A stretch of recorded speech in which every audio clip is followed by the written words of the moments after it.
Good morning, gang. Monday, we're back. And it's a Monday. Why? It's 11:02. I've still got music playing in the background. Barely ready to go today. You know, I can actually cut that. So when I come in here and get started, I got a checklist. I'm guessing I've finished the checklist because that's why I've in the past forgotten to go live on major platforms. And we're on so many different ones. Shout out to 99.1 WDJY and America One Radio, both in Atlanta. 1490 WWPR down here in Tampa. Yerg's Radio, Rainbow Radio, the UG, like underground, the UG.media. London, England. We're moving up, kids. We are now, and that was last week. We made this big announcement that we were going to be 5 days a week on 99.1. We were weekly at 11 a.m. on Friday. That was the first hour, and that was how we went to 2 hours, was because the only spot we had where we could do this in conjunction with the rest of the Friday show was to move the 12 noon show to 11 a.m. and then make it 2 hours. So Friday, and this is still how it is, Friday we're on for 2 hours, first hour on 99.1. We don't own the first hour time slot at 1490, and we don't own the second hour time slot at 99.1.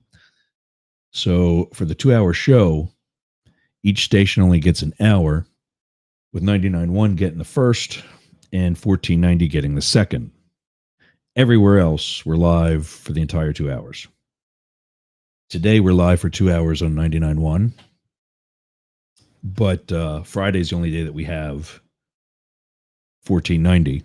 I say it anyway because I'm kind of used to it. And then Tuesday, Wednesday, and Thursday are only 1 hour shows. That may be changing. Yeah. So today, as you guys know, if you're following or you're about to learn, this is more radio than video. So a lot of what I do, I might not even be looking into the camera, like I am kind of sort of right now. We have, and I haven't heard back from her yet. She confirmed it last week, but I didn't talk to her last night like I tried to, and I haven't talked to her today. So I don't know if we're still going to be doing Mirror Mirror Monday with my Psycho and the Psychic co-host, Marcella. We are also going to be incorporating today one of my other co-hosts. Joining us in about 45 minutes will be Jane Stahl from Both Sides Now. And we're essentially going to do an episode of Both Sides Now in the middle of Up the Middle. Talk about doing some serious repurposing. So, in addition to that, I've had this file of inspirational quotes from famous people. And I actually should have opened it up, but whatever.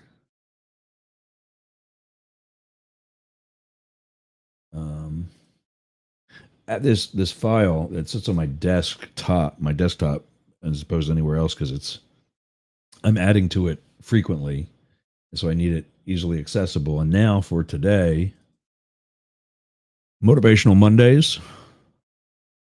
Maybe I'll do this daily. I don't know. We'll see. Give me your thoughts.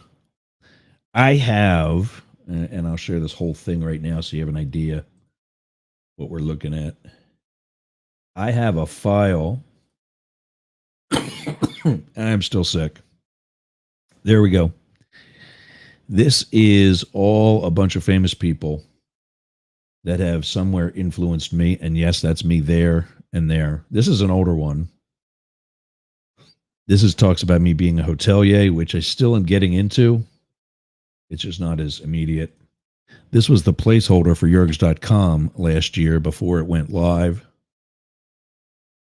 And this is the updated one to show podcasting and radio and so on. That'll be what I'm going to do is I'm going to pick one of these that's relevant to my life because they're all relevant to my life at one point or another or continual. And I'm just going to tell you that story.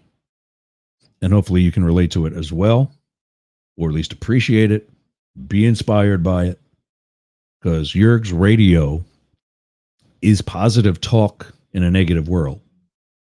And what's going to be happening over the next couple of months is that this world is going to get even more negative than what it is already. Even with Republicans being sick of how they're being treated within their own party, even with so many middle of the road people being either disenfranchised or turned away or upset by what's happening with what used to be the Republican Party. I don't call it the Republican Party anymore because it's so much, what's the word I'm looking for? It's so much less than that. I keep sliding down on my chair. This was like the best chair I sat in at the store, and then all of a sudden, not so much. But yeah, so what I'll be doing then is taking these, see that, oh, that looks good. Massive meaty up in the corner. Taking these, telling you my story, and you write back emails. I've got an email. Actually, it was a comment on YouTube. Somebody told me to get help because I called out Ben Shapiro for, I don't know. The right constantly says, go woke, go broke, or end wokeism. And I think we need to end MAGA.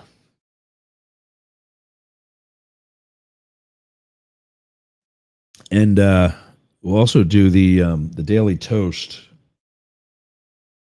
Who am I going to be toasting? The Morning Sauce in their direction. Shout out to Pierre Robert of 93.3 in Philadelphia. I've listened to that dude since that's going to be the first shout out because that's what he did. Toast of the Morning Sauce in your direction. And that's going to be to you, Pierre. But today, the one I'm going to pick, I'm scrolling on my monitor and I'm trying to move the file, which is hysterically funny because that's the wrong file. Yeah, I got to do it over here. There we go. J. John, there we go. That's the one. There we go. Move that out of the way. Switch to. Can I switch to that one? How can I switch to that one instead? Can't. Well, for those of you joining on radio, today's quote. So back to that. What I do is that kind of sucks, doesn't it? Not bad. All right. What I do is I take these famous people and quotes that they've said, and I put it on this screen into this file, and I create a screensaver. And when I don't usually use a screensaver, I usually go right to sleep. But my desktops, I've got 4 monitors here in the doghouse, and we're getting a call already. I didn't even ask for calls today. I just missed it. Atlanta, if you're listening, give us a call back. So anyway, I take these because they mean something to me. They've helped me through life. John Cena is got to be one of the most positive, emotionally forward moving people there is. I only wish I could say that. We'll be doing a toast in his direction someday as well. Maybe we can do more than one toast. I don't know.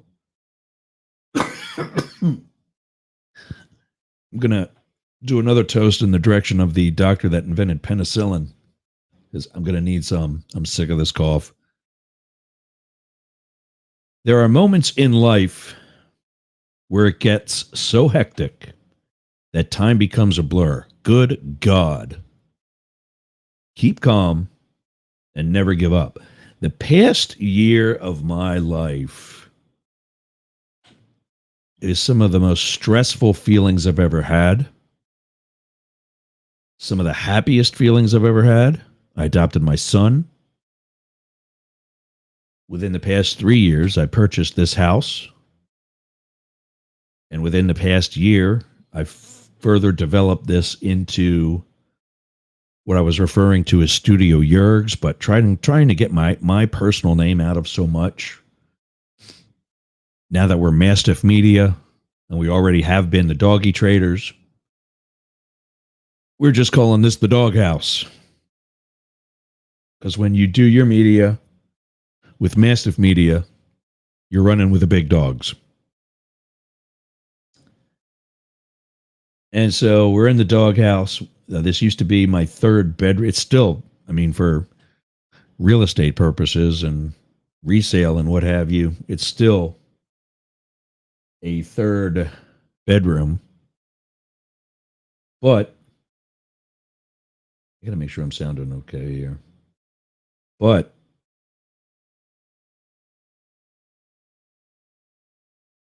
I was in and out of this room today more times than I've used this room as a spare bedroom for guests, when it was a spare bedroom for guests.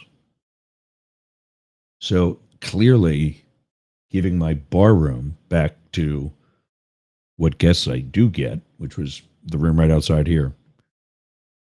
And that was my original studio. Because now I can shut the door. I'm hearing music from one of the construction sites in the neighborhood.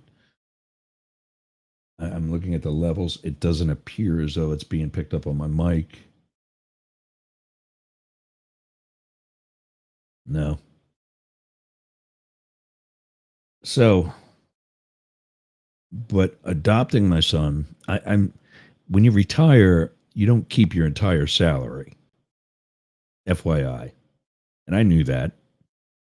But when I figured out what that amount was going to be, I said, you're going to give me that amount to not come in here anymore? I loved what I did with the Secret Service. I always will.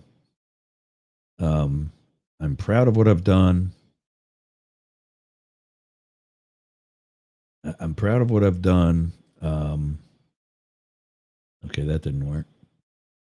I'm proud of what I've done.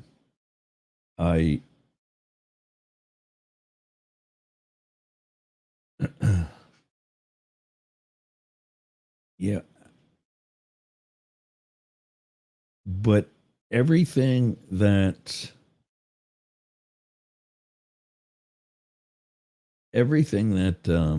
oh, now what? I just did something.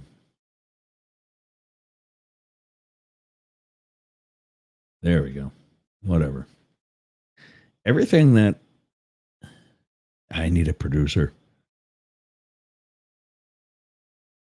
Everything that I did, everything that attracted me to the Secret Service, getting up in the middle of the night to deal with one of your cases, a suspect was arrested by local police or state police or the FBI or whatever. Being the duty agent and having to run out of the gym and everybody watching you look like an idiot because you've got a You've got to run and deal with a case because somebody just threatened the president. Traveling, protecting the president, foreign dignitaries, whoever. All of those non 9 to 5 things that attracted me to the Secret Service were the same things that drove me nuts later in my career. I got to go on the road. I want to go to the gym. Who's going to watch my dogs? Things like that. And sadly, I don't believe that the quality of life issues that we were told were going to be addressed when I was hired were ever really dealt with solidly or at all in the 21 years, 4 months, and 2 weeks that I was an agent. So when I left, I took a pay cut. I knew that. I budgeted for it. I was good with it. I was living paycheck to paycheck. And for those of you that are saying about how things are so much more expensive and I can't buy milk and blah, blah, blah, I was making 6 figures, well beyond 100, almost a 2, when I retired.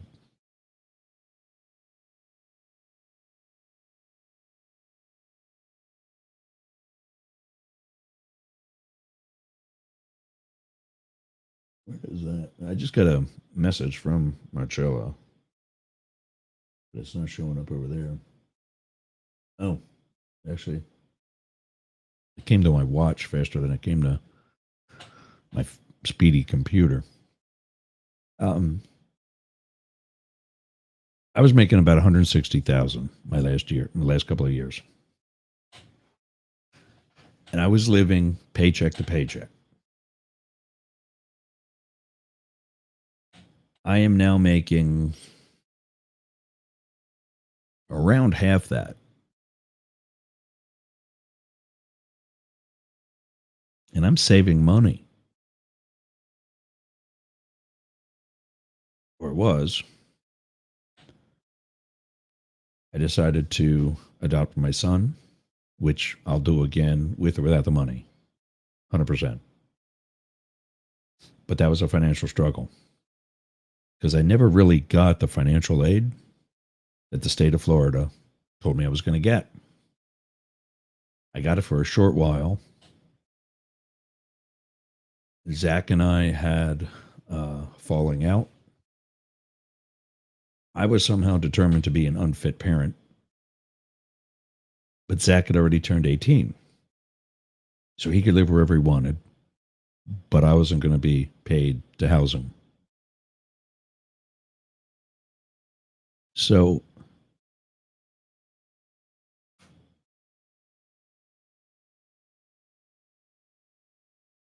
the financial aid that I had been counting on didn't come. Zach did. So now, we're tightening the belt, trimming fat, and raising a family.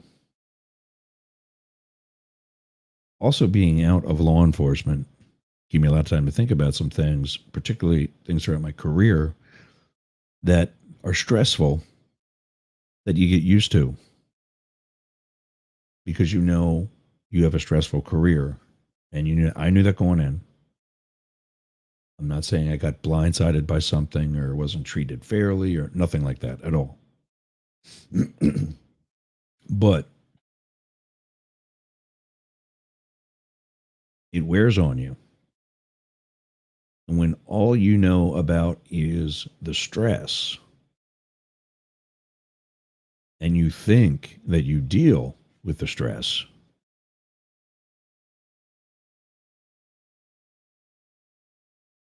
you might not. And so, to John's statement, there were plenty of times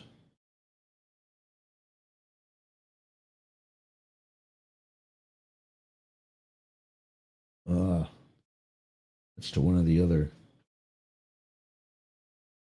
Huh, interesting. The call that we just had from Atlanta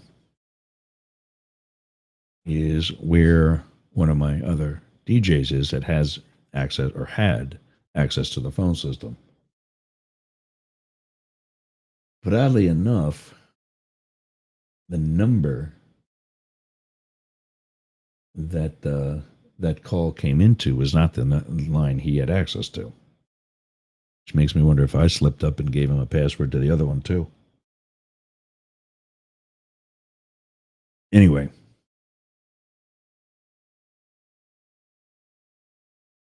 so we're just getting out of having dealt with the financial burden of Zach being a part of the family when Moby passed away. For those of you on video, the logo up in the corner of the screen, right above me, the tan one, is the logo for Mastiff Media. There's a black dog on there. That's Matrix. And there's a tan dog, the one on the right as you're looking at it. That's Moby. He passed away in May 2023. And that was hard. When Anton, my Rottweiler, passed away 12 years ago, going on 13 years ago now, I cried like a baby. I mean, I remember literally hanging from my baby brother's shoulders. I got two younger brothers. They're both younger. But the baby, I was hanging from his shoulders because he lived relatively near to me and helped with the whole process. And that was hard. I cried real heavy. Moby, I cried leading up to it because when Anton fell ill, I was in Australia with President Obama. And had to deal with it after the fact that I knew he was already having essentially deteriorated. Moby, I watched because I was home, retired, so on. I watched him get slower, age, go downhill, become less mobile, get to the point where he would only walk out back to use the bathroom, wouldn't even go on walks within the last year of his life, or excuse me, the last week of his life. And I remember sitting out on a seawall. He was lying there beside of me. And I told him, if you're ready to go up to your brother, Anton the Rottweiler, I want you to be happy. I want you to be able to run again. And he just lifted up his one paw and put it over top of my hand. And 2 days later, we put him down. It's tough for me right now to talk about that.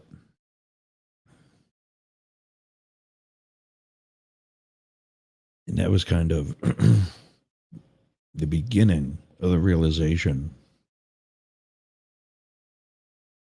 that I just couldn't do this all on my own anymore. I would get feelings like I was having a heart attack.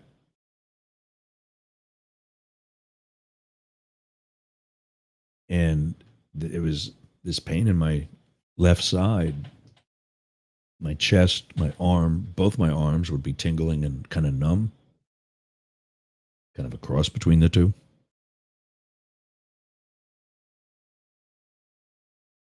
And that's when somebody told me, you're not having a heart attack. It's a panic attack. It's an anxiety attack. And I knew that that just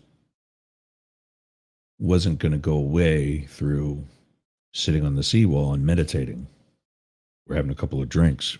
That would have probably made it worse.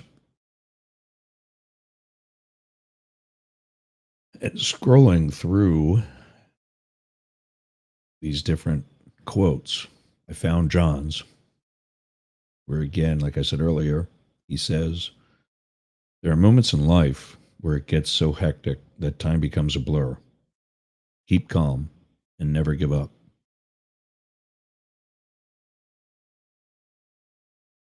I think for the most part, I stayed calm. We already know there were bouts of crying and stress relief. I like to think that I didn't take too much out on other people, although I know there's some place or time where I could have done better.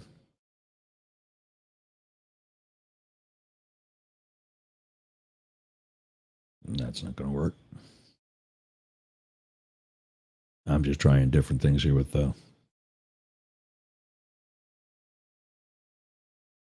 So I got help. I'm still in therapy. She's great. I'm also with a doctor who's helped me to properly medicate for concentration, to deal with the anxiety.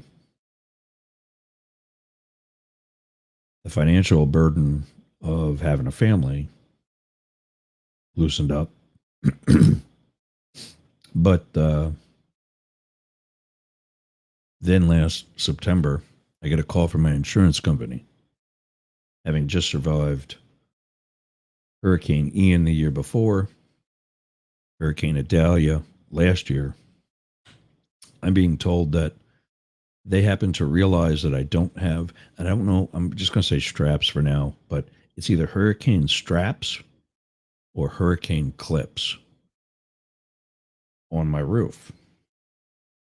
Now, keep in mind, this feature, this area, is a requirement. It's code. I have to have it on my roof. So whoever sold me this house without them screwed up.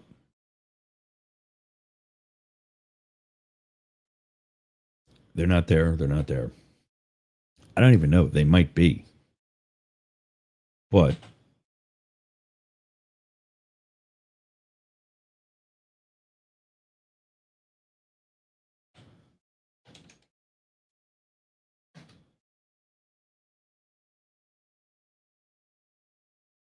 it should have been there. It's not. Whatever. They might be, which is really going to piss me off. Because if we get somebody into the attic to look and see that these things are actually there, and the next part of the story happened anyway, something's going to happen with that. So my insurance company tells me if you get these installed, not only will your insurance not go up, but it'll come down. And as such, your mortgage payment will come down. But if you don't get it installed, the insurance will go up and the mortgage payment will follow suit. Well, I'm still, on some level, paycheck to paycheck, even though I am putting money away. That's part of that paycheck to paycheck budget. I don't want to spend that on just keeping my head above water because eventually that money is going to go away. It's going to be exhausted. And then I'm going to be in trouble. But I had no opportunity to fix it because the deadline that I had to meet was October 1st of last year. Well, I already told you, I only got this information in September. So maybe I had 2 weeks, 3 weeks. I couldn't even get the insurance company's contractor to my house to get an estimate within that period of time. So insurance goes up January 1st. My mortgage goes up. I'm barely keeping above water when since the bottom falls out. I ran out of that money I told you about, and now I'm falling behind. I get help. I got to look up the name of it because I told them I'm giving them free advertising. The law firm based out of California that helped me dig out of this was amazing. You have to pay them a retainer. Nothing good comes for free. But during which time, you don't pay your mortgage. And it gets tacked on to the end. So I got to deal with it in 30 years from now. Probably, actually, only going to be about 6. But everything, my credit was fixed. Everything. My credit's almost back up to 700 already. Everything. They're awesome. So now all that's coming into place. All that's doing better. And 2 weeks ago, I'm driving into the city of Tampa for a late night radio show to be a guest on the Big Gay Radio Show on, I think it's 88.5 WMNF. I think it's the PBS, it's the NPR channel here in Tampa. My friend Chris is one of the hosts. We're going to promote this going, 5 days a week. We're going to talk about being in the Secret Service, everything. I get in an accident. 2 flat tires and at least 1 cracked rim. So $200 and some later, 3:30 in the morning, my car's now home. Been sitting in the same spot ever since. I don't have the money to get it fixed. No, not all at once, anyway.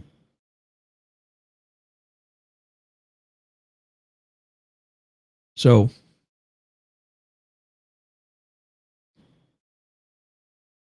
as one thing gets conquered, now this happened. I've been on the proper medications for over a year. Been in therapy, counseling for over a year. That's been going great. Moving other things, the house with a radio and that whole brand up the middle, Mastiff Media, Yerg's Radio, Rainbow Radio. We're getting commercial stations interested. We're in 2 countries, 6 stations total already. I'm not a year into this. September, the end of September last year was when I started Yerg's Radio. So John's right. Things are hectic. Stay calm, and I don't give up. Just got to take a break, though.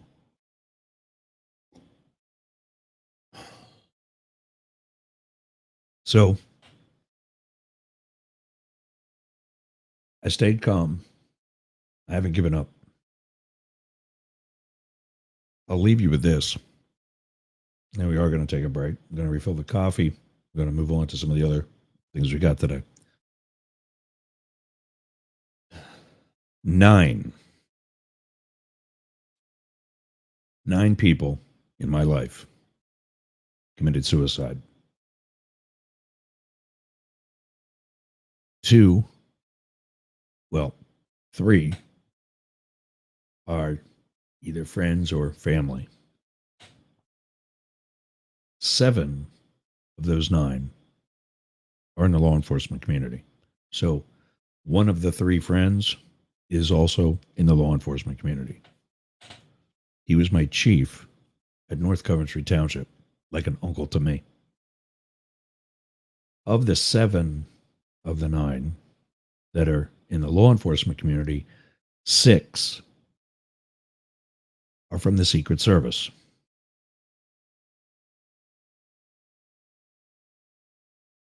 The supervisor on the Clinton detail,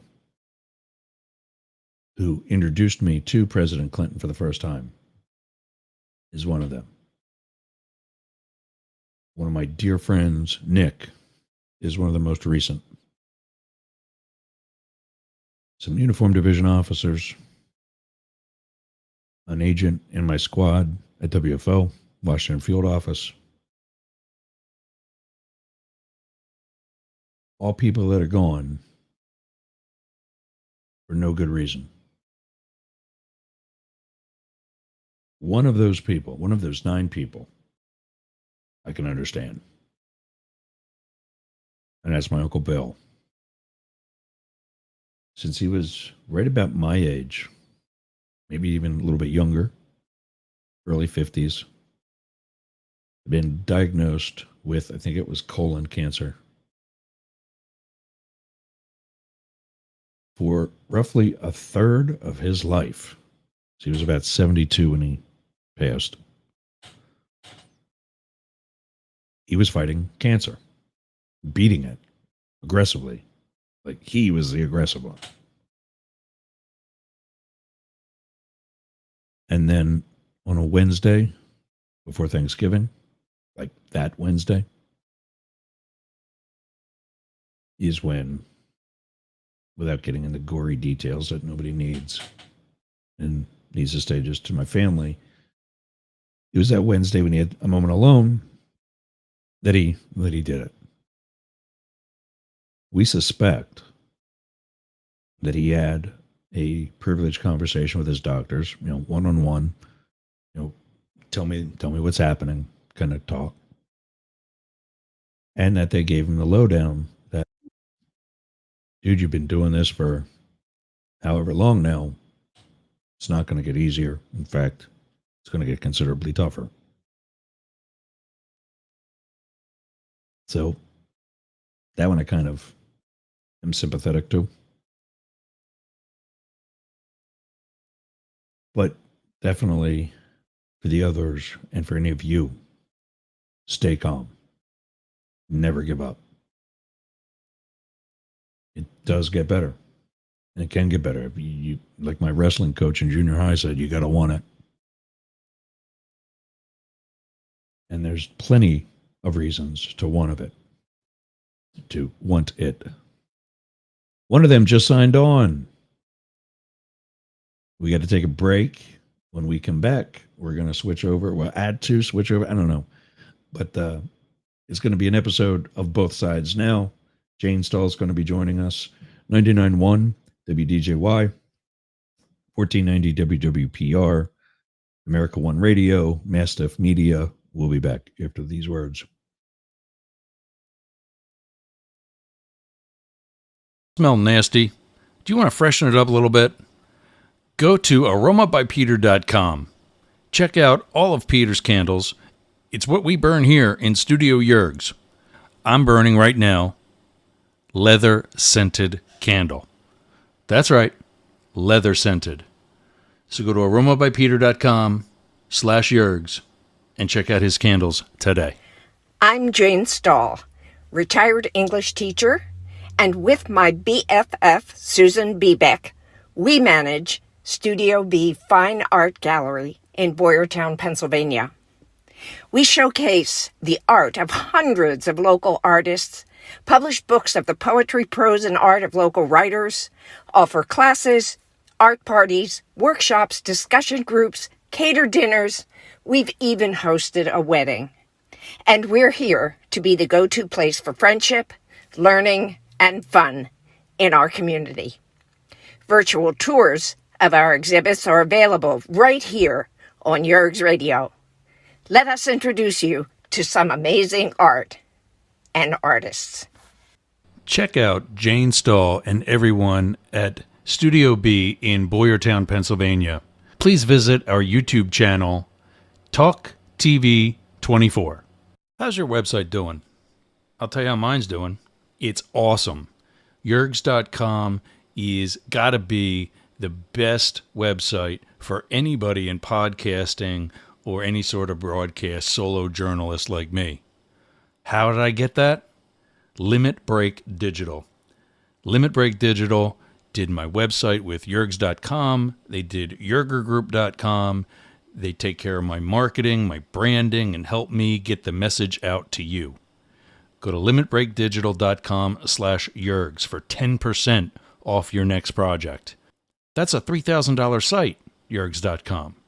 And you can get 10% off that by just going to limitbreakdigital.com/yergs today. Talk to Jay. That's my guy. We all got a guy, and Jay's mine. limitbreakdigital.com. Hey gang, it's Yergs. Right now, our country is about to embark on yet another controversial presidential election. I have an actual question, legitimate question, as a political scientist and historian by education. If you are a Trump supporter, I want to hear from you.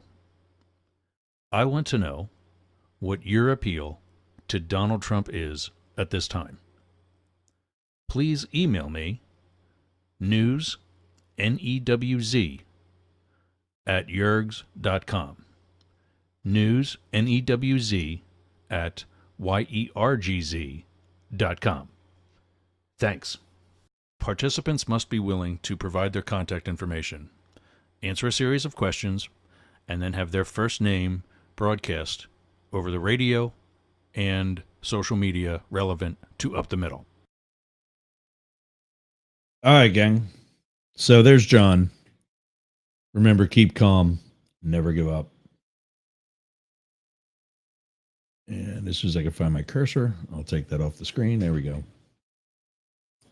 So I'm actually playing today's show in my living room. It looks good on a big TV. I don't mind saying. So up next, I don't know what we're going to talk about. She's often, when we get together, she's kind of produced. I mean, yeah, she produces a lot of our episodes. And then sometimes she gives it over to me. And of course, we talk politics. I don't know what we're going to do.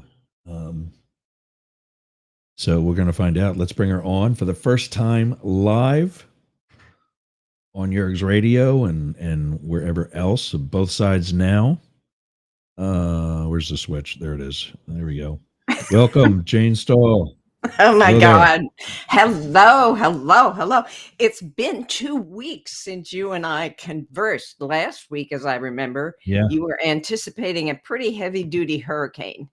So we didn't have a chance to chat, but I don't know if your mom told you, but I checked in with her to make sure you were safe and, doing your thing at some point, a day or so later after you and I had our last chat. So you've been in my mind. I message you sometime during the week too? Did I message you sometimes during the week too? If you did, I may have missed it or forgotten. My memory these days, we have what my husband calls CRS, can't remember stuff. Yep. Anyway, here we are. So much has happened in the past couple of weeks. It's really, really exciting. And while I know sometimes we don't always get into politics right away, it seems to me that we have to this week. How are you feeling these days? My friends are feeling revived and a little bit rejuvenated. Excuse my fumbling. Yeah. Anyway, how are you? Same. I mean, I was still behind Joe Biden, and I thought about this, and I'll definitely take your opinion as well. I'd love to get it. Up the Middle has been apolitical in that I haven't endorsed any candidates because I want my opinion, my analysis to be fair. Like one particular network used to say, fair and balanced. Right. And what network was that? I don't know. One of the good ones. One of the good ones? Okay. Yeah. They keep telling us how good they are. Okay. But I've never made it a secret that I was not a fan of Trump. And I realized it wasn't Trump that I was not a fan of. Oh, but actually the authoritarian. Um, I still feel fascist. oh yeah. There's some people like David Beckmeyer say, hey, slow down using that word. No, he is fascism. Mm-hmm. You Mm-hmm. know, it's And his actually allies, it's not exactly. just not, I mean, he is a figurehead. He barely knows what, I'm sorry, I'm not apolitical, and I No, am endorsing, excuse me, yeah, anti-endorsing Donald Trump. But I mean, the man barely knows what he's doing, barely knows what he's he saying. I doesn't. mean, if you listen to him, oh my God. But his allies, the people he has surrounding him, who are propping him up and giving him kind of many ideas to talk about when he can actually put a sentence together, those are scary people. Did you see Stephen Miller, for example, this past, weekend on what's his name? Ari Melba. Anyway, I it heard something about that. the allies, but more than that, Ross, it's all the millions of people who continue to support him, no matter what he says and no matter what he does. That's the scary part that George Conway mentioned this morning on Morning Joe. Yeah. So it's not just Donald, it's that whole movement. And as you called it, it's an authoritarian fascist movement. No doubt about it. But what do you think about the nominee for vice president in the Democratic Party? I'm in love. Yeah, I'm warming up to him, but to finish He's your other thought, okay. in that when I realized it was more opposing the authoritarianism as a whole, Mhm, and more people than just Donald Trump as a result. Ron mhm, DeSantis, Vivek Ramaswamy, mhm. and just I forget who it is, but the one who still Marco hasn't made Rubio. not as much him, because he's at least in a structure being in the Senate where he needs other psychos like him to get behind. There's at least some potential for resistance and for the equality that and equilibrium that I like to see, the balance that I like to see in government. Mhm. But Ramaswamy um, was brain fried there. I think there might have been. Oh, um, is it Kerry Lake? Who is the one I think in Oh, yeah, Arizona yeah, yeah, yeah, yeah, yeah, yeah, yeah. who Yep. is still trying to Not stop the steal yep, after yep. even her side has admitted there was no steal in the first place? I mean, come on, people. Where is your brain? Yeah, I'm not hesitant any longer. No. yeah. Anyway, I That's my I'm dilemma. what was I've that? got family, I've got friends Yep. who are still pro Trump. Yes. Yeah. And David Beckmeyer, God love him, he was right. It's not the stupid people Yeah. Right. that we have to worry about talking some sense into. It's the ones that have doubled down because of their education, Mhm. because they're so smart that they can't be wrong once in their life. Mhm. It's pretty frightening. It's pretty And frightening. yeah, I don't know how to move forward because I've got next door neighbors flying Trump flags. Mhm. Oh, And that's that hard. particular, yeah, I love that couple. They're good people. And I'm just going, they're not as educated. So I can see why they just Fall into. go Yeah. along because they're conservative, that they're staying along party lines. Mhm. And that's one of the things I said in Up the Middle back when it was just a podcast, before it also got to radio. You can be a Republican, you can be a conservative, and not be an asshole. Mhm. Well, what concerns me, I mean, there's a lot of, well, lots of things concern me, but, I'm more worried today about all the people who will not certify the election even if the popular vote and the, electoral college,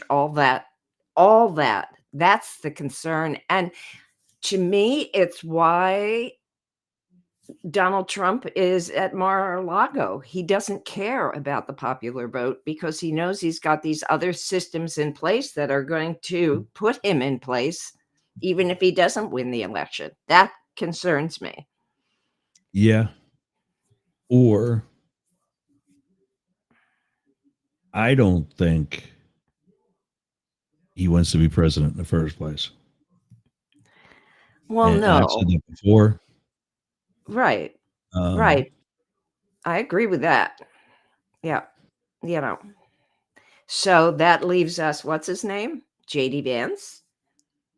who is another hypocrite And because I heard this morning something about him complaining that Kamala, is a chameleon. And I thought, wow, talk about the pot calling the kettle black, yeah, you know? yeah, Anyway, but can we 100%. talk just a few minutes about the happy thing? I mean, I Yeah, love I love Tim Walz. I mean, obviously a former teacher. I mean, hello, and yeah, coach, which I think you probably can get behind. And, yeah, you know, all the other things about him, but he surfaced for me, uh, obviously, just recently when I realized that the Democratic Party was going into this whole thing about they're so weird. The word weird yeah, that got injected into the campaign. I said to Paul a week or so ago, whoever came up with that is brilliant. I mean, that's the way to say it. It's just weird. And then to come to understand that it was Tim Walz who brought that word into the campaign, I thought, there you go. That's awesome. Anyway, I love some of his lines, yeah, about, yes, you can have different opinions, but we go by the golden rule here. Mind your own darn business, that kind of thing. I right, love that line. right. That was great. That was great. And there are a number of others, but it's the joy that people are talking about in this campaign, the lightness, the humor, but the joy of life, the positive things about this wonderful country, that they are focusing on that I think is a really winning strategy. And I hope they keep it up.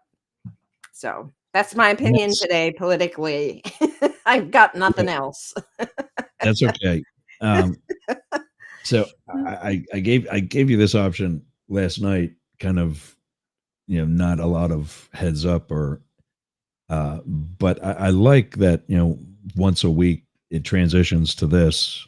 So I think we can easily keep up, and you are camera ready, plenty.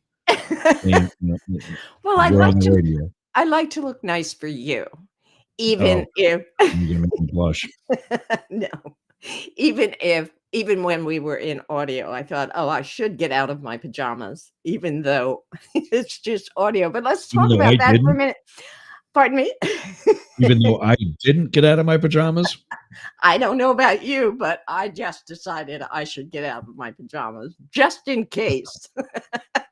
Just in case things turn to video.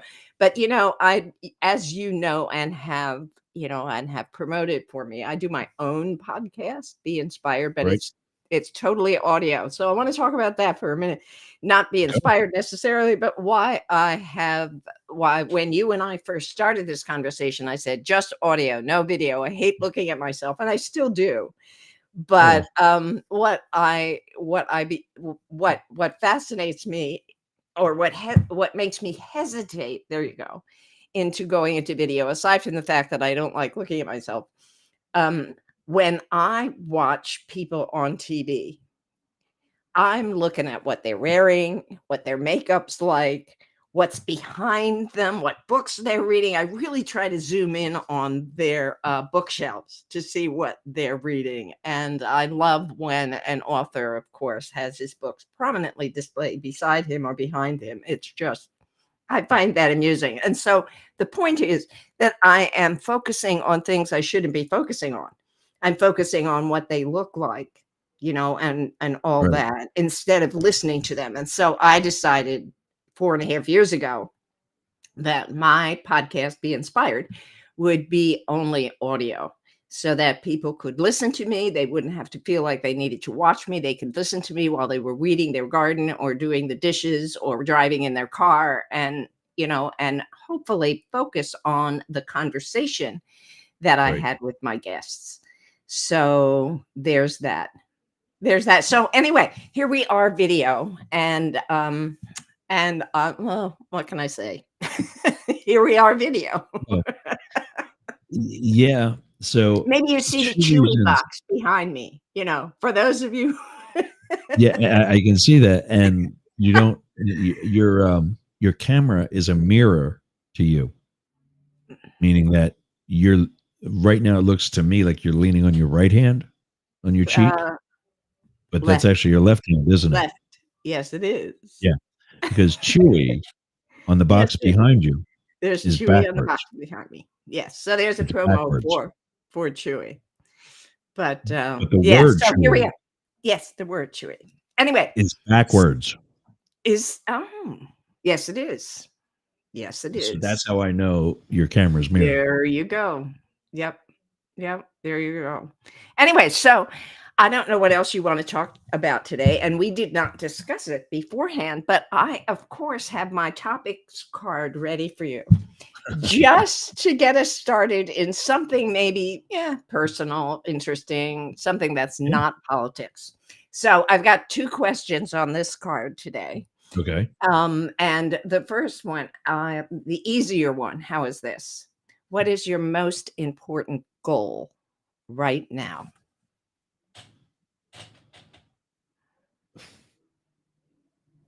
Personal or professional? Oh, go. Let's do A. Let's do personal first. Personal, I want to actually finish the legalities of my adoption with Zach, Okay. because I believe that will also get him on my insurance, which will get him better insurance than what the crappy state of Florida gives him, Okay. because we're both sick. I would love to get us both to an urgent care, or somewhere where we can get decent antibiotics, if in fact that's what's going to get rid of, unless we got COVID, at which point ride it out and hope it doesn't kill you. Professionally, I would very much love to land a commercial job with radio with this format. I'm not playing music. Spotify does that. Apple Music does that. Okay. I have a unique perspective. We were talking about this on Friday's episode, that when you and I first talked about Up the Middle, Mm-hmm. and you asked about the whole development of an audience, and when do you think this is going to take off? I said definitely within the next year, for obvious reasons. Well, we're But a year not right in. How away. are you? Uh-huh. Almost a year in, and I think it is taking off. All of the different internet stations that have recently picked us up in the past week did so kind of immediately. One, when they heard the other stations were picking us up, as well as we're 5 days a week. The only station that was supposed to go 5 days a week with us last week was 99.1 WDJY in Atlanta. But there's now a progressive talk station in Atlanta that picked us up also. Cool. And we're also on in the UG, as in underground, Okay. media. That's a station in London Whoa. that's picked us up all 5 days a week. So you're now international? Well, I mean, technically, with internet radio, you're already international with Oh, one right. station. Of course. Yeah. Yeah.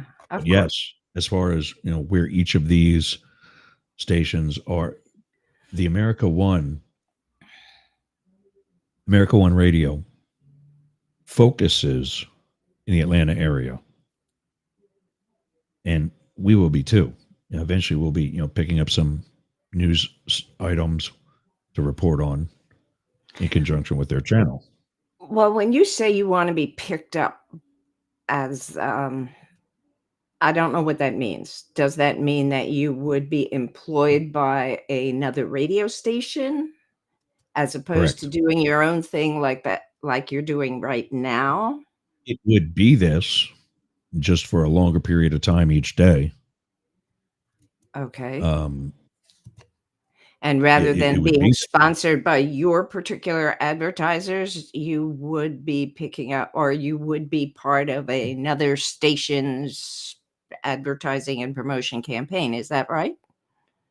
it would Is be a that how that works? combination. Okay. Oh, It would be a okay. combination, Okay. Very good. Very especially good. because some of the ones we're talking to, like the people who are going to be our phone system in another month, they have clients over the country, Mhm. so they can advertise with us all over the country and even possibly all over the world. Mhm. I don't know if they can do international clients or not. But then I'm also trying to bring in smaller, needy stations. Okay. Because I think one of the reasons why 1490 is interested in expanding and 99.1 has expanded is because they need programming like us. These are stations that sell their airtime to people like us. Mhm. And let's be clear. I bought the time that we're all on. You too. You're on Sundays. Quick Mhm. plug to Be Inspired Sundays at 5. Yay, thank you. And I forget. I don't remember who you had on yesterday, but I put that together and sent it to them through this one particular platform that we use to file share and Right. pass Right. messages back and forth and whatever. Right. Right. Um, Right. Right. but I, as a producer, I've bought all that space Mhm. for a bigger station, like a corporate station. They pay us, but then that also gives them a little bit more weight. Mhm. So if I were to be picked up by, Let's say, oh, there's a puppy at my feet. yay for puppies. We love puppies. We love puppies. So Oh, you're they per so really? you're so you're working your working your personal goal, you're working your professional goal. Yes. So, good. Well, let's see. The second question on our What about topic. you? What about me? What about you? Personal goal? Personal goals. Okay, so I hadn't thought about that. My personal goal is also my professional goal because professionally, as a teacher, I'm retired and I do Yeah. some hobby-like activities like be a host on my own podcast, Be Inspired. Right. And So have with you you, decided anything with that? what was that? Have I Y- decided? yeah. Yeah, well, just to fill in your audience. Yeah,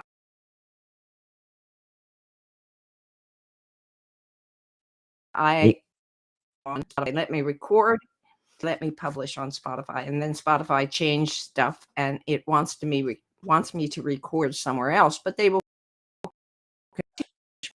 Yeah, I'm busy. I'm busy, and I want to maybe 4.5 years and over 200 conversations with local artists, writers, and community members maybe that's enough. Maybe I should just quit and not try to learn a new platform. That's the history behind your question.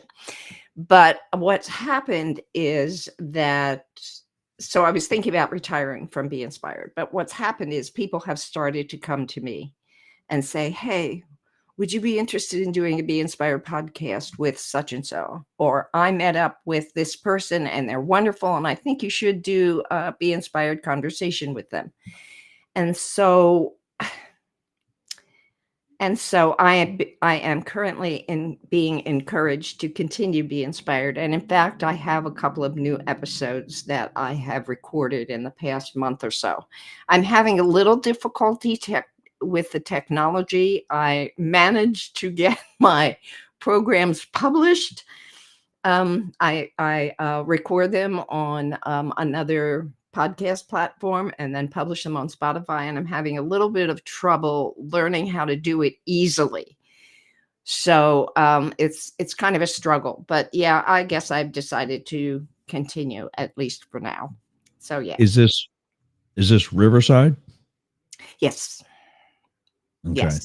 Yes. Yeah, And I their still have the buttons, free account there. their buttons are, their buttons are a little unfamiliar to me, and I am so non-tech savvy that it's Yeah. really a challenge for me. Plus, they're going to charge me money to do what I've been doing for free on Spotify. So I'll find a sponsor or something, or hopefully find a sponsor who wants me to continue and pay my monthly bill through Riverside. I mean, that's it. But that, and of course, professionally, I hope to keep, Studio B up and Yeah. running and encourage artists to continue to exhibit with us, and adults and children to continue taking lessons. And I am currently looking to develop an audience for some art-related programs that Barbara Post, one of our artists from Reading, would like to deliver at Studio B. But finding an audience, developing an audience, as you know, takes a lot of work. And I'm Oh yeah. working in a variety of different other aspects. Plus, probably most of my time these days is spent with a digital news site that I edit with a former teaching colleague, the Boyertown Area Expression. And I really have a good time with that, I am Um, working on as promised, quite late though it may be, my I am proud contribution. Good. You have a lot to say. Let me just say, it's going to be a rather longish article, I would imagine. There are so many. In Yeah, I fact, just I need have to to, look at the before I punctual. forget again, this is the second time my brain is taking me here. So let me not forget. Yesterday, you were part of my conversation. We Oh held yeah. we had a little bit of a birthday party for one of our 86-year-old friends. And Right. one person, Suzanne Bisecker, I think she's a relative of Yeah. yours somewhere. Anyway, she was part My of this mom's party. mom. Yeah, she was part of this party. And your name came up because people wanted to know, or she wanted to know. She said, are you and Ross still doing Both Sides now? I said, yes. And she said, well, has he talked a little bit about, the Secret Service, what do you say, failure? Let's say it. Yeah. Secret Service failure a month or so ago with the attempted assassination of our favorite person. Anyway, so your name came up, and she's going to go back and find us again. So should you ever Nice. want to do on Up the Middle or Both Sides Now, another segment on your feelings relative to that. But as I told her, you have to be judicious. I mean, it's like me talking about teachers and teaching and education. I don't want to stress the negative because so much positive happens. And if Right. we have a failure now and then, hey, hello, the world isn't perfect. And so anyway, your name came up yesterday during our little Good. party. So, That's a but good family. okay, so personal and professional goals are pretty much,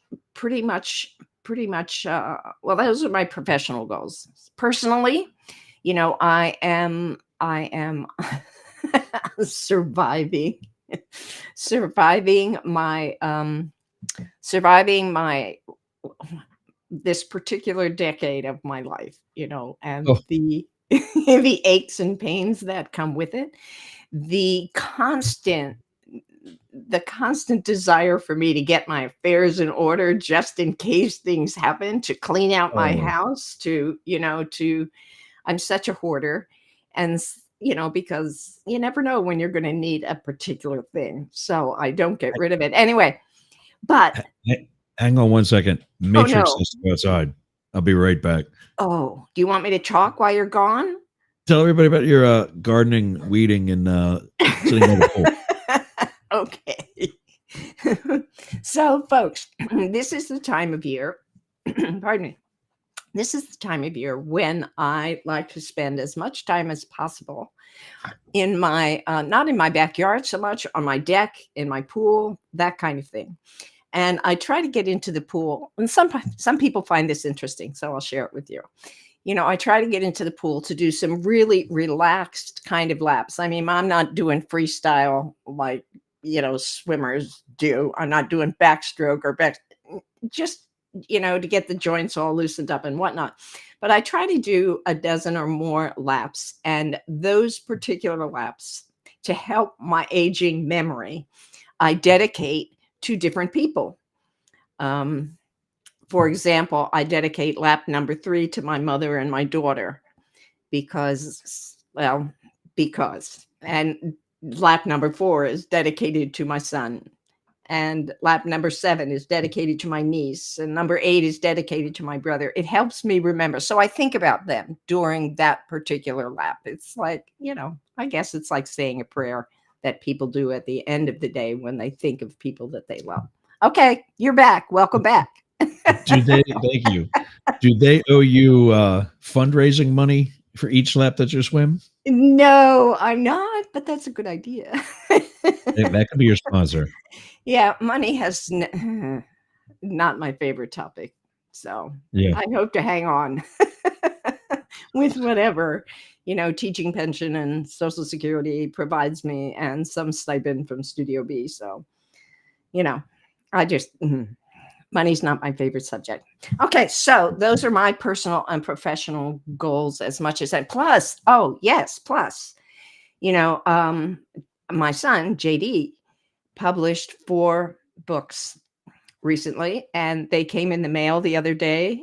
It's over 2,000 pages, over Wow. 4 years that he has published, and I was shocked. And so, I want to help him, get promoted just a little bit. That's kind of a personal goal.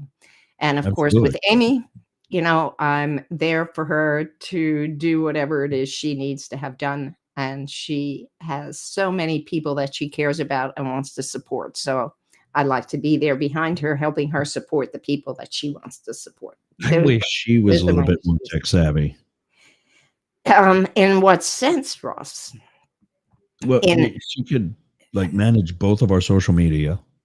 Oh, yes. And just do some things like that, like behind the scenes type stuff that could. I tell you what, you want to have a conversation with her. She might be able to do baby steps, and maybe, putting us on Facebook.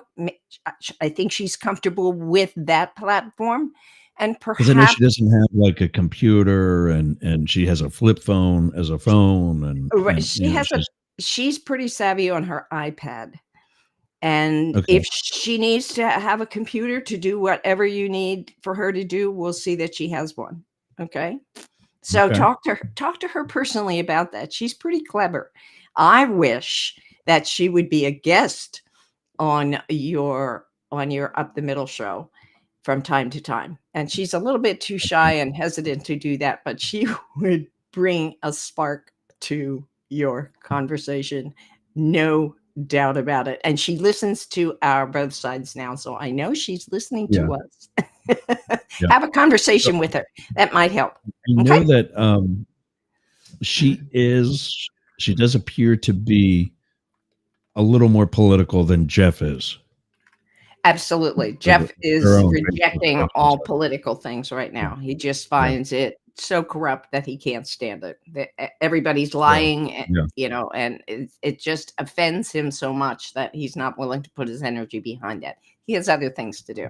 He's into enlightening the world through his various efforts. Yeah. Yeah, he's So no anyway, dummy. no. Oh, I mean, I can't He's keep up with him. definitely Yeah, I can't keep yeah. up. The chemistry and physics that are part of, not to mention the poetry, not to mention the music, not to mention the religious texts, the Bhagavad Gita, the Egyptian Book of the Dead, not to mention the Christian Bible, all that in his work. I mean, where did he get that? He spent a lot of time in extensive research in all these kinds of things to put the ideas together, to amalgam, to make them connected. It's amazing. But his work is not for everybody. We talked about that last time. I think his Right. work is not for everybody, because for some people it would be too woo woo, for other people it would just be too tough. And so anyway the second question. Just off. Are you ready for the second question? Okay, Yep. here it is. Here it is. I mean, this is a weird one. So, okay. What's an unusual way that you've made money in your life? Unusual way. All of them. I mean, really, the closest things I've had to real jobs. Mm-hmm. I worked for my dad in the summer when I was really umpiring Legion and men's baseball with the aspirations of going, which I did, to umpire school. And then to the minor leagues. And then after I got out of baseball, I started becoming whatever it was, a certain age where I couldn't be on mom and dad's insurance anymore. Mm-hmm. So I had to get something to add to my own insurance. And I had a job at the Redner's grocery store in Red Hill, Pennsburg. And I got that because the manager there was one of the parents Oh, on okay. Major League Football. Okay. So I still interviewed. I still almost didn't get the job Mm-hmm. because of the whole overqualified thing. Mm-hmm. And I hated that. That was my first experience in scheduled night shifts. It was, I went in at 10 o'clock every night. My father worked 11 to 7 at Firestone Yeah. forever. Yeah. Over 30 years, maybe closing in on 40. I can't remember anymore. I mean, God love him. Yep. I just couldn't do that. Yep. But scheduled work is, and that's hard for me. I'll tell you. As a baby boomer, I just assumed, everybody would grow up, get a real job, have a scheduled, thing, and get health insurance and all that kind of thing through their work. Come to find out, since I've retired, I've met so many more people who, I suppose to call it a gig economy, who go from one thing to another to get a little, stipend here, go add this to get another little, to make themselves a living through that. I'm just amazed. And I've also become more aware of people who just don't want, like my father, my mother, myself, who just don't want to be on anybody else's schedule. They want to do it themselves when they want to do it. And that doesn't mean, in most cases, they're doing less hour-wise. Often, they're working 24/7 like you all the time. Whereas if you had a scheduled job, you'd be working 8 hours a day as opposed to, it just Right. surprises me. I just was not and am not prepared for that at all. And it's really tough for me, for example, with JD to realize that it's not something he can do or wants to do, I should say, anymore.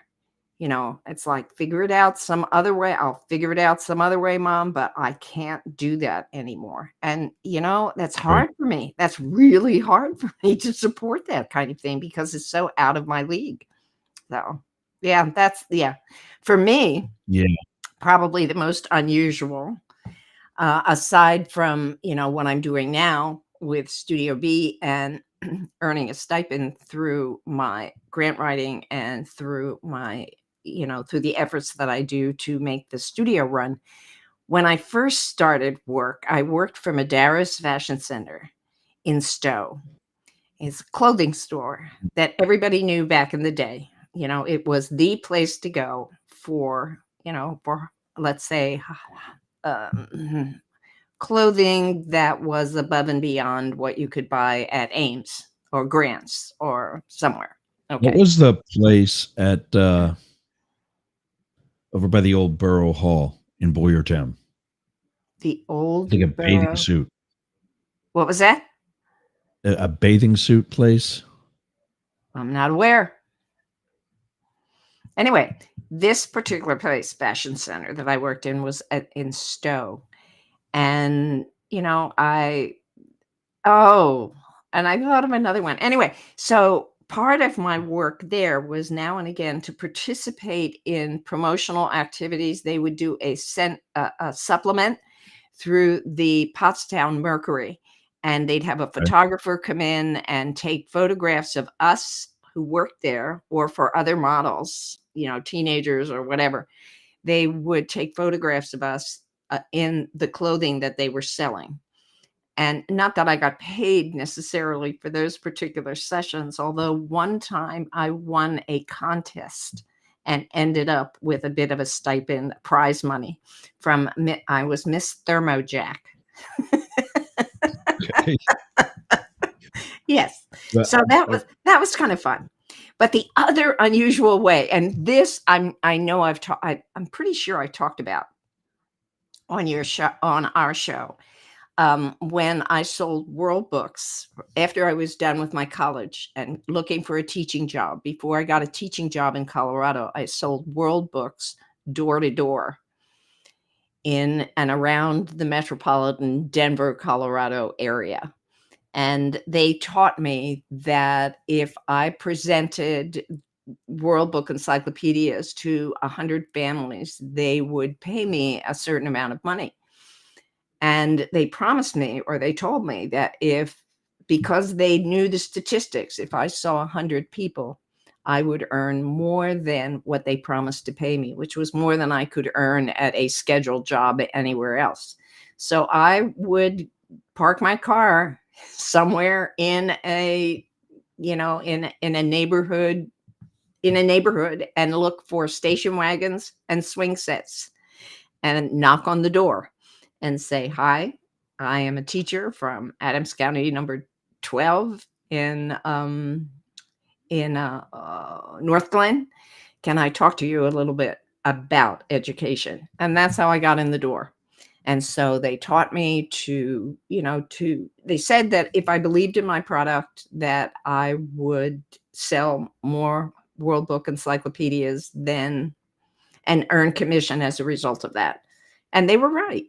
They were right. It was a lot of fun, but that particular part of my career came into play when I was teaching my students who were helping me find sponsors for the Bear Fever Project, because we made cold calls throughout Boyertown, went into businesses and said, "Hey, we're doing a project called Bear Fever, and we'd like to know if you'd be interested in being a sponsor of a Bear Fever bear." And I remember the first day that my little team and I were doing cold calls on the street, and I went in probably to State Farm, to do my first presentation. And then when we were done with that, I said, okay, kids, now it's your turn. I did one. I showed you perhaps how you can do something like this. Now it's your turn. And one of the kids at the time said to me, but Mrs. Stahl, what if they say no? I said, they're going to say no. But just like my World Book people said to me, if you see 10 people, one person will buy a set of World Books. If you see another 10 people, another person will buy a set of World Books. And by the time you've seen 100 people, you will reach your goal. And of course, that's what we did then. And the kids took turns making presentations to different people and different businesses during that summer. And by fall, when we went back to school again, we had enough bears to call it a real project. It was really cool. We also spent a whole lot of time, passing the phone around either in my living room or out in the middle of the swimming pool, trying to get sponsors to listen to our proposal.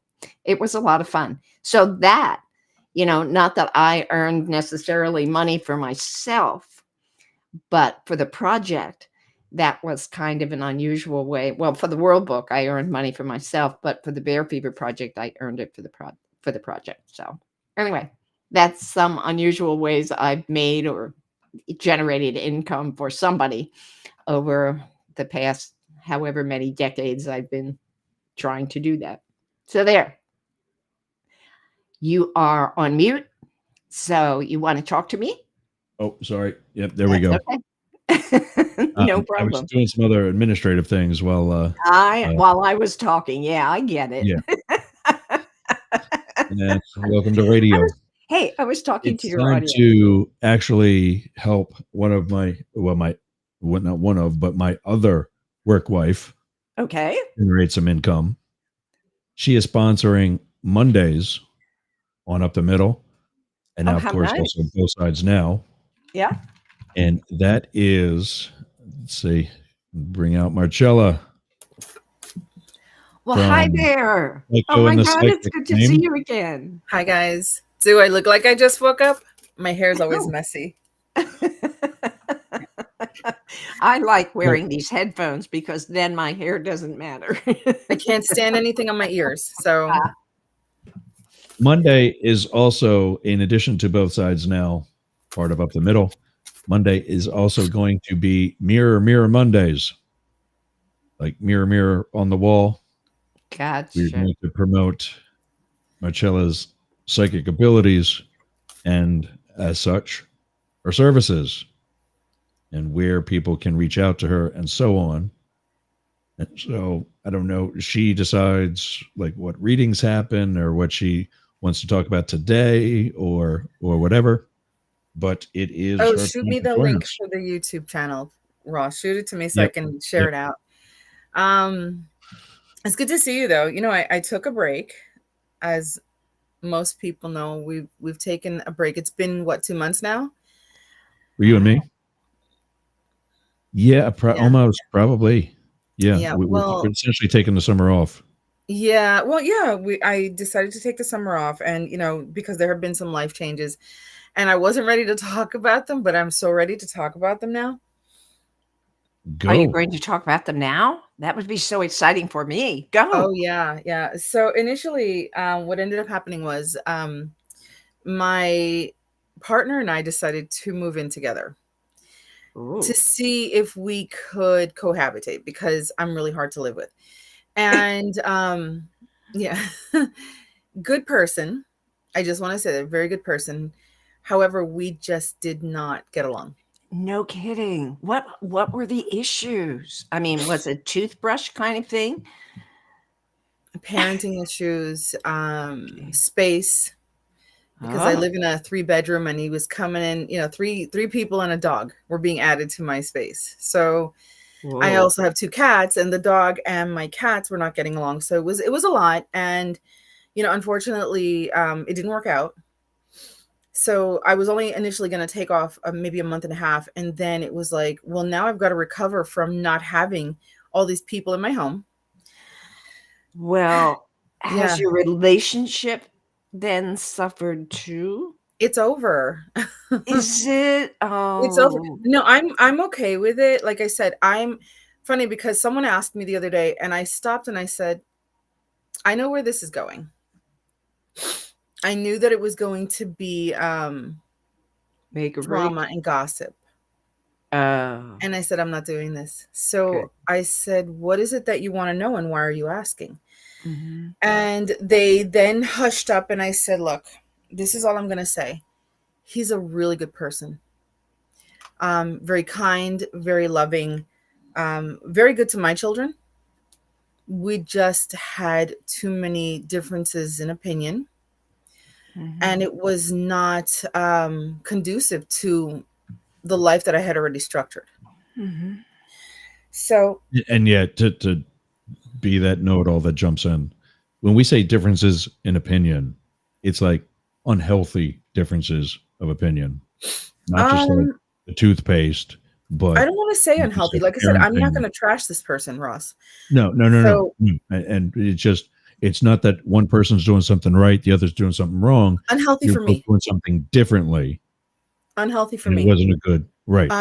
With my, I have a heart condition, and it didn't seem to be a priority on their, in their radar, I guess you could say. And it was brought up many times, and I would say, this is the reason I'm in bed a lot. Like I'm sitting on my bed right now. Yeah. Mm-hmm. So again, I'm not going to say anything negative about them because they did so much for me while they were here. And we had an amazing friendship prior to becoming a couple. So we just couldn't make it work. Mm-hmm. So now I'm tough. Yeah, relationships are tough. Relationships are tough. I mean, I've had my fair share because I am, who I am, and I've had really beautiful ones that ended amicably, but we were just going in different directions. And unfortunately, this one has just fizzled. So I'm single. He's single. I hope he finds the right person for him. Mm-hmm. Yeah, that's all I can say. I really, really hope. And you too. And you too. Now, and if you don't want to answer it, that's fine. But did you discover maybe that relationship isn't quite as important as you thought it needed to be? And I use the word needed. In the relationship was okay. So my whole thing was I had been single for almost 5 years. Mm-hmm. And I think not even being lonely because I have, what I need in my life. I'm pretty complete. Mm-hmm. I just genuinely cared for this person, and I thought this would be really nice to try. Again, I just keep saying he's a really good person. I think what I discovered about me is that my boundaries are very high. Mm-hmm. They're very, like the walls are here. And not even just with him, maybe some friendships, I've been asked to lower them. And I said, I can't. I can't. This is where I am. Yeah. And this is where I'm staying. Well, my question is more that we come into adulthood figuring that we need to have a relationship, that it's yeah, I'm gonna address that because I know where you're going with this. Okay. And culturally, yeah, I was groomed to find a husband. Yeah. But the way that it was presented to me was because I never found any importance in relationships. I wanted to be me, and I wanted to be me by myself. Or if I had a baby very young. I was 18 when I had my first child. He's 35 now. So I wanted to be with my son. And that was my best friend and partner in crime. Yeah. And I wanted to raise him. And I was always pushed into this wife role. And I was never a good wife. What does that mean? It's not for me. I'm not a domestic, Okay. So So I have many children. I have, with my adopted kiddos, I have 6. Good So, Lord. You're a hero. and I have 3 grandkids, and I have 3 grandchildren. So, but of all my children, 4 of them are mine biologically. That's amazing. I can't imagine. Thank you. That's absolutely heroic. I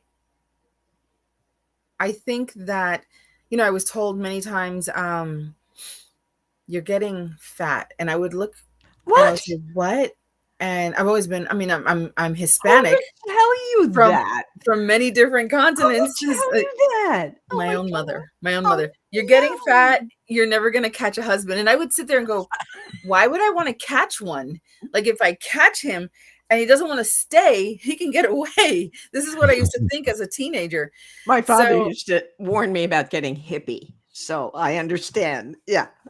hippie. And then, I find nowadays that some people like that. Everybody has preferences. I didn't know. I was raised in a culture where you had to shut up, sit down, look pretty, and attract the right husband, hopefully one with money, so that he can always take care of you. Because my mother used to brag about being a kept woman, and I used to look at her and say, I don't, not me. Not I for want to you. go out and have friends, and I want to go out and do stuff. Well, you have a baby now, and I, even though I was with the father, I was like, I'm going to take my baby with me. If I'm going out with my friends, I'm going to say, if it's not someplace I can take him, I'm not going right now. I'll go later when we grow up. When we grow up, because I was growing up with him, I was 18. So, Wow. and I wasn't always a great mom. I took advice from everyone and didn't know what was correct. So I like to think that I've evolved. I'm a much better mom. If I decided to have another relationship, I think I'd be a much better partner, in that I do listen. And that was always an issue. It was like, I would sit down and say, okay, I need you to talk to me. And there would be a lot of yelling, and I would sit there and go, What? I'm not going to yell at you. I'm not going to insult you. There were times when they wanted to argue in front of the children, and I would say, I'm not doing this. Wow. And I don't understand. I still don't understand why they thought it was okay. And even my daughter, my 12-year-old, would say, I don't want to be involved in this. I don't want to hear this. And she would get up and walk out of the room. And I would have to remind them, listen, I understand what you're doing. I understand that there's, you want to practice conflict resolution in front of them. They don't need to know our problems. They're going to have their own in the future. And all we're doing is giving them anxiety and making them think about things that they don't need to think about for at least another 10, 15 years, So difference of opinion in that. And maybe it works for them over there where they are. It doesn't work for me. It doesn't work for my family. And I think that I really just need someone who's got boundaries like mine. You know what? Let's have the 2 castle keeps, and we can communicate. I'll send you a raven, and Yeah. You can send one back, and maybe we can lower those drawbridges and come together when it's appropriate. But I have to be here. And I remember one of my kiddos saying to him, if you're going to commit to her, you have to commit to her boundaries. And that was when Which one was that? Angelica, who else? The Scorpio. Yeah. my Scorpio. I could see Luna saying it too. Even as a Luna's 12-year-old. whole thing was Luna really fell in love with this person too, and yeah, immediately dad, and I really like that for her, because she hasn't had a dad for 5 years. Yeah, her dad left, and I think that she really just wanted to have that family dynamic: mom, dad, siblings, cat, dog, and but she would say to me, I really love him. He's so good to me. And he was. I mean, there were things that she would say to me, and I would be like, these are all green flags, and I've never had that in a relationship. Well, that's not true. I've had others, but others where I didn't involve my children. So I, she would tell me things that he would say, and I would be like, he really said that? Like, that's so amazing. That's a good parent. And then our dynamic was very different. And she started to recognize this, and she would come to me. She says, "Doesn't he know you're sick?" So that's what I think really was the catalyst. Like she was recognizing the bad energy, I guess you could say, or the conflicts. And she would come and I would be laying down. I'm always in bed. I was sick for a while. I'm still recovering. And she'd come and lay down with me, and she would just like put her hand here because she says she can feel my heart and she can hear it speaking to her. So she puts it there and she's like, "Doesn't he know? Doesn't he listen to your heart like I do?" And I would say, "I don't know, babe. I don't know. I don't know how to answer that. That's not for you. It's for me and him to discuss."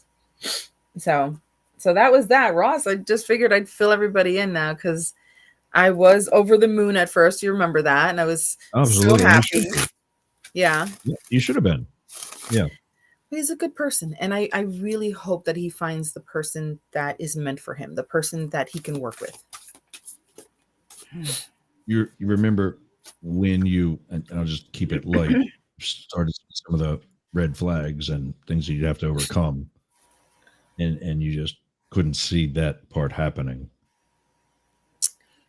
Remember I said that him saying that he broke up with you was kind of ripping the Band-Aid off. And now your wound is getting some air and it's healing. But I wasn't heartbroken. I wasn't heartbroken in the ways that people might think. Right. I was sad because we're not even friends anymore. Mm. Oh, really? That's really hard. Yeah, like I haven't heard from him. It's almost 2 weeks. I haven't heard from him. And I worry, but I'm also not going to reach out. You walked out. He did. Yeah. You walked out. Yeah. So Okay. you walked out, you made a choice, and you didn't even say goodbye. Wow. So I think if you want to talk to me, reach out. I'll always pick up the phone. Mm-hmm. That's funny. tough. I just talked to one of my best friends. I spoke with him yesterday, and I said, I still care. He's a good person. I still care, and I really care about what happens to him and his family. And if he called, I'd pick up the phone. I wouldn't say anything mean. I wouldn't say, "What do you want?" I would just pick up the phone and say hi and see what happens from there. But I mean, if I get the yelling and the shade, then I'm going to be like, "Oh, why did you call? Did you call just to yell at me?" I mean, so, I mean, I hope he knows this. Who knows? I don't know. I've been removed from social media, so I don't know, if we're just not friends. And that's what really is the saddest part of all this. We're not friends anymore. Yeah, for sure. For sure. Yeah. And that's for somebody like me listening in who's been a mutual friend to both of you. That's the frustrating part, in that why can't we just go back to how it was? It's not like this was a long period where there was a lot of damage done. You tried it. It didn't work. Let's go back to what did. There are other things that I won't talk about because they're very personal to us that were pretty damaging. But this is why I say I will not talk bad about this person. I will not trash him. Yeah. I won't damage his reputation because, we were both at fault. There was two sides. I'm not saying I was always right. And when I was wrong, I would apologize. He would always apologize when he was wrong. It's just our opinions and our views on certain things were so strong that we could never even agree to disagree. Mm-hmm. So I just, I wish him well. I'm sorry. I'm more sorry for my little girl because she's so self-aware with her autism and with all the other issues she's had and her dad walking away from us 5 years ago, that she just sat there the other day and I said, "Are you okay?" She's not crying though. That's what's funny. It's like she's accepted it. She says, "I am. I'm just sad." And I said, "Do you want to talk about why you're sad?" And she says, "I didn't think that I was going to lose another dad so soon." That's and I said, so I wanted to cry. And I said, "I am so sorry, Luna. I'm so sorry. I did this." And she says, "No, Mom, you didn't do it alone." Again, so self-aware. for a child with autism, she's incredibly intuitive and aware of her surroundings. Her situational awareness is incredible. So she says, I just wish that he had been able to talk to you. And I said, me too. That's why I said, when you said what Angelica had said earlier, do you see why I could have seen Luna saying the same thing? So my girls are very much alike. 12-year-old. She's going on 40. Angelica's 23. She'll be 23 in October, and Luna's 12, and they're very much alike. They're best friends. Angelica's only been here not even a year and a half, and they feed off of each other. So they're able to grow in a way that's beneficial for both, because Luna has needed someone like Angelica to guide her. Even though she's got amazing siblings, my other children are wonderful people, and they've been great to her. They helped raise her. I basically call them her other parents. But this was another outsider's perspective that she required. And Angelica, even though she is very much mine and she's our family, she still can see things from the outsider's point of view. And she would tell me, hey, maybe you could do this or that when it came to the relationship, because she would hear us arguing, and I would go and I would apologize to her and to the other kid. I'm sorry that you heard that. That was not appropriate. We should have taken it outside of the house or into the other room.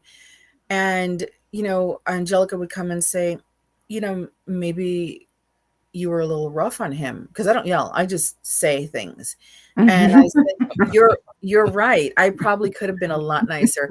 But then she would say to him, she's been through so much and she's not well. And she says, I've never seen her this sick, because there were times when I would just like be so amazed at the things I was being told that I would walk out of the room and I would go lay down.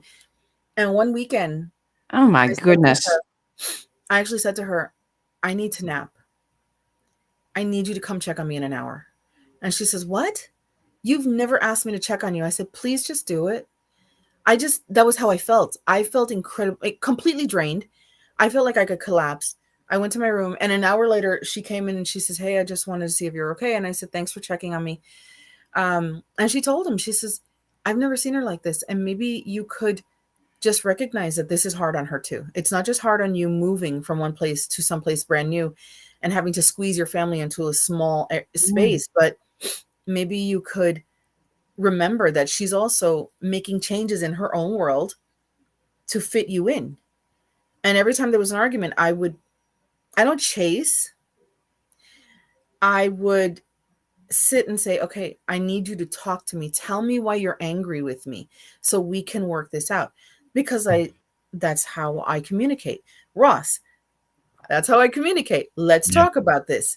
And if you don't want to talk, I'm going to step back. I'm going to wait. And if you never come back, I'm okay, because I did my best. Mm-hmm. And he just told her, he says, I didn't take it that seriously that she was sick. I took it for granted. And again, this has nothing to do with his character. I think he just didn't realize how it was affecting me, because most of the times we can only see from our own perspective and our own, from our own situation. So we're seeing things as like, I'm sitting here going, I'm sick. And I'm not taking into account that this person just packed up their whole family and moved here from another country. Wow. So, yeah. So, but I always try to, and like I said, I'm not perfect, but I did try to remember that, listen, they don't know anyone here. Their whole family is back there. And Angelica has been really, she's been great at, hey, maybe this is what happened. Because she left her family to come move in here. She's my kid now, but she needed to move. She needed to have a space to heal. So right now she works and she's in her room working remotely. So, for me, I've needed someone like that in my life just to say, hey, this is how I'm seeing it. And then, of course, Luna, who is only 12, but she's been through so much. Her dad left us. Other family members don't speak to us. We don't speak to them. Mm-hmm. And Luna says, you're the one constant in my life. Mm-hmm. I said, yeah, but you have your siblings. She goes, yeah, but they all live other places. It's always just you and me. Mm-hmm. So I said, do you want it to always be just you and me? She goes, no, I want a family. So she wanted them here. And now she's sad again. And that's what's breaking my heart, that my 12-year-old daughter who really enjoyed having a dad again is heartbroken, and he hasn't reached out to her either. Ugh. I know. Again, maybe he's decided it's better this way and to give a space. Maybe he's decided because he's not her biological father, he hadn't adopted her. Maybe he decided that he could give her space. I don't know. I'm speculating, but I hope that he remembers that there's a little girl here who genuinely loves him. That's Yeah. tough. It That's is. tough. That's tough. That's tough. It is. It is. So I've needed the break. And here you are. I've needed the break. I'm not going to lie, Ross. I really want to come back. I think I need some time for me. No, do. understood. Okay. Yeah. Yeah. I need the It was time for me. actually, for as much as a lot of it sucks, it was logistically a good thing on my end too, because Jane and I have a list this long of episodes that I still need to get out. And now this is 5 days a week. I want to be able to put you in a time after doing this that you and I are going to be productive with our show.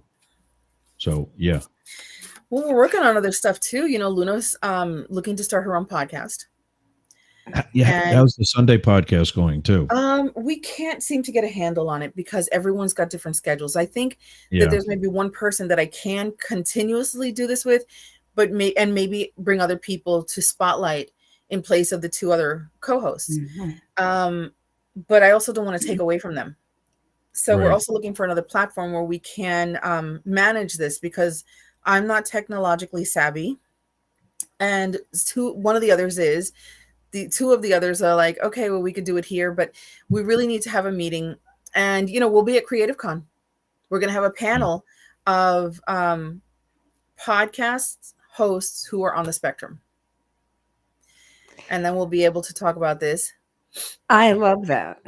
Yeah, love I mean, that. and the thing is, like, we're looking for really strong moderators for our audience, because we want people to come in and ask questions. We're not looking for people to come in. I know a person with autism. Good for you. Now you know 5 more. But yeah, because I can't win every time it's mentioned.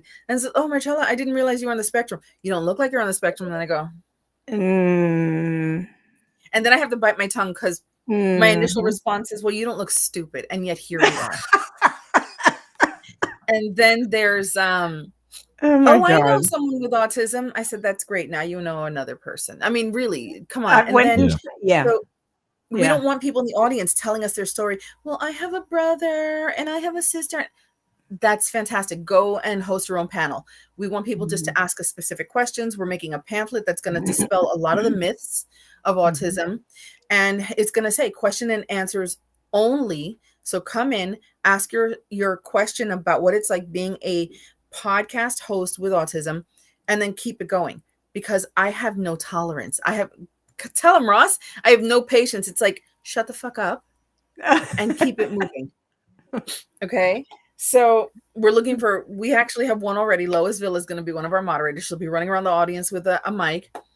And then we will, you know, anybody who starts telling their story, shut this down now. Sorry, I'm not listening to this. I'm here to answer questions only. So that's what we're going to do. Luna's going to be part of the panel. She is, because she's starting her own show, and she wants. I'm thinking I might actually start it with her, just to get her rolling. But it's going to be about her. It's going to be about a 12-year-old who's on the spectrum, who wants to talk about what it's like for her to be on the spectrum, and then invite guests on, who can just have a conversation between them. So I think that would be great. That's Very awesome. cool. Yeah. Okay. Very good. Very good. What is it, above all, for that particular panel and that particular show? What do you want people to know? What we want them to come away with? Yeah. Okay.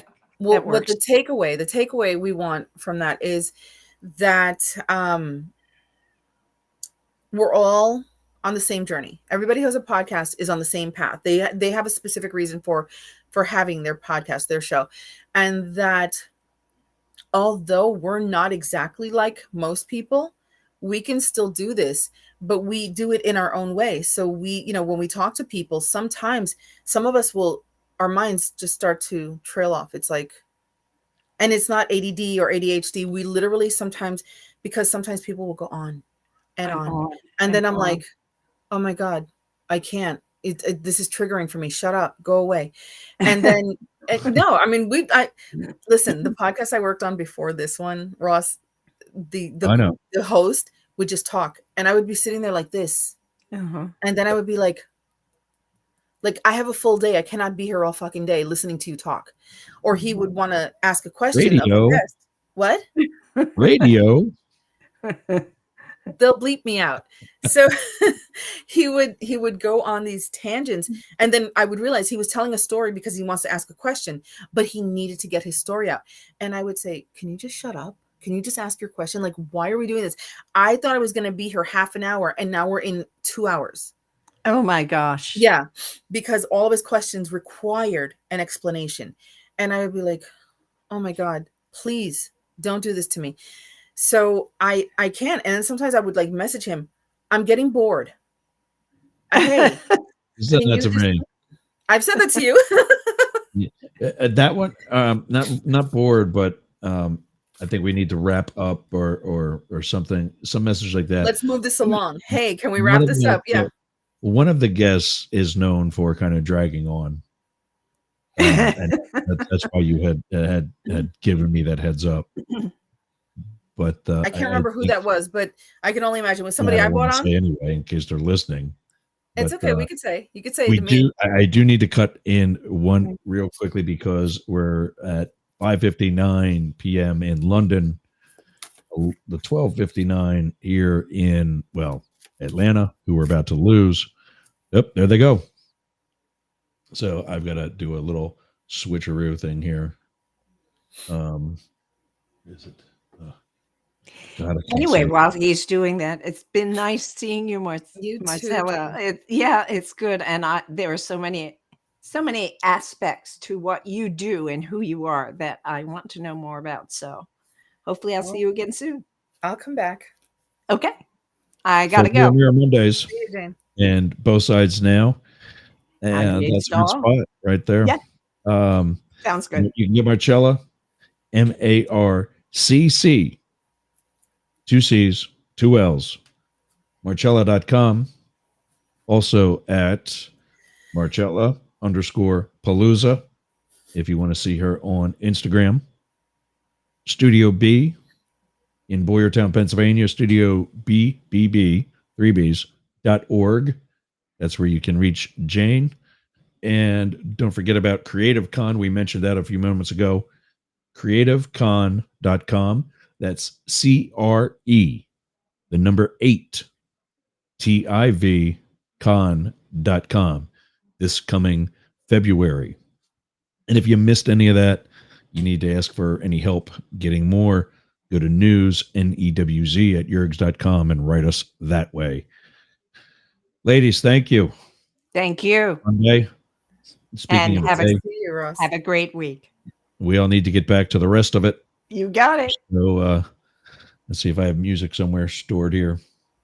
There it is. There we go. Oh, volume. There we go. All right, ladies. You've been on Both Sides Now. This up is the middle. Stahl. Yep. Yes. And with Marz. We'll see you again next week. I'll see you all tomorrow. Thanks for joining.